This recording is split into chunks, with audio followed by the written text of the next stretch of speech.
Surgeons in India are in the early stages of a 40-hour operation to separate a 2-year-old girl from the remains of her partially formed Siamese twin. They've already separated the fused spines, and doctors say Lakshmi Tatma is responding well. The toddler was born with 4 arms and 4 legs. Without surgery, it's unlikely she'd survive into adolescence. Sky's health correspondent Thomas Moore explains.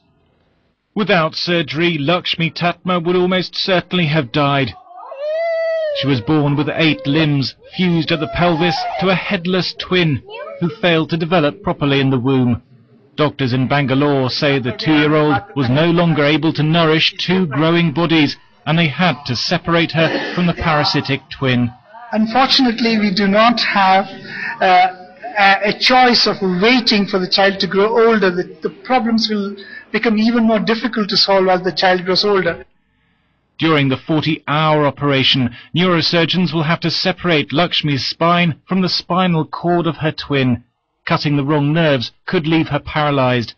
Other specialists will move her genital system and bladder from the left side of her body to their normal position.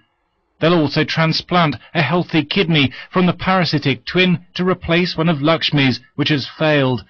Orthopedic surgeons will then close the pelvic bones to realign her legs. Plastic surgeons hope to give Lakshmi as normal an appearance as possible.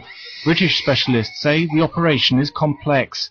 If the legs work and the nerves to the legs are okay, then the chances are the child will walk just as normal. If the pelvic organs are in order, the bladder is in order and such like, then the child may well be continent. So the future for this child is likely to be pretty reasonable. Lakshmi was named after the 4-armed Hindu goddess of wealth. Doctors found her in a village in northern India, suffering from an infected sore and a fever. The operation is being paid for by a hospital foundation. Everybody considers her a goddess at our village. All this expenditure has happened to make her normal. A team of 36 doctors will work in shifts to separate the twins. There's a 25% chance that Lakshmi will die, but surgeons say the early stages of the operation have gone very well. Thomas Moore, Sky News.